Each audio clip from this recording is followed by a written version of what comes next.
Welcome to my channel. আজি মই বনাবলৈ লৈছো ভাতকেৰেলাৰ পুৰ। ইয়াৰ বাবে মই প্ৰথমতে ভাতকেৰেলা কেইটা সফা কৰি লৈছো। তাৰ পাছত দুফাল কৰি প্ৰেছাৰত বইল হ'বলৈ দিম। বইল হোৱাৰ পাছত ইয়াৰ ভিতৰৰ অংশখিনি উলিয়াই ল'ম।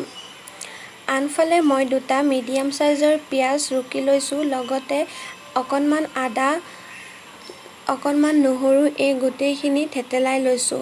তাৰ পাছত বাটি এটাত মই ব্যৱহাৰ কৰিবলগীয়া মছলাখিনি মিক্স কৰি ল'ম। মছলাৰ বাবে মই লৈছো গৰম মছলা, মিট মছলা, জিৰা গুড়ি, ৰেড চিলি, হালধি।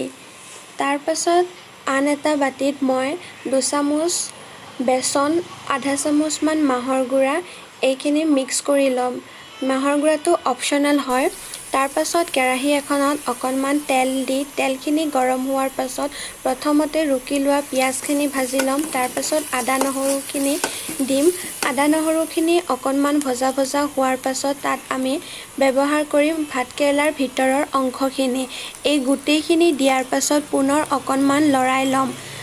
অকণমান সময় লৰাই লোৱাৰ পাছত আমি মিক্স কৰি থোৱা মছলাখিনি দি দিম।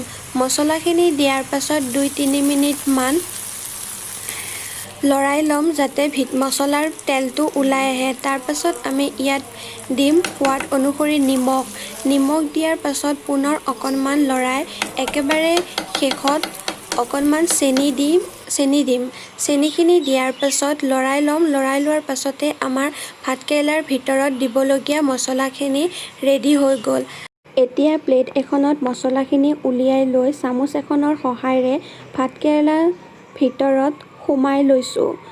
এনেদৰে গোটেইকেইটা টুকুৰাৰ ভিতৰতে মছলাখিনি বেছিকৈ সুমাই লৈছো। তেতিয়া ভাতকেৰেলাৰ পুৰকেইটা খাবলৈ সোৱাদ হয়। তাৰ পাছত এই টুকুৰাকেইটা বেচনত লেটিয়াই লৈছো। লেটিয়াই লোৱাৰ পাছতে কেৰাহী এখনত সৰহকৈ তেল ব্যৱহাৰ কৰি তেলখিনি গৰম হোৱাৰ পাছত কম জুইত টুকুৰাকেইটা ভাজি লৈছো। অকণমান ৰঙচুৱা হোৱাৰ পাছতে আমাৰ ভাতকেৰেলাৰ পুৰ খোৱাৰ বাবে হৈ গ'ল ৰেডি। একেবাৰে শেষত কৈছো ৰেচিপিটো চাই কেনেকুৱা পালে জনাবলৈ নাপাহৰিব।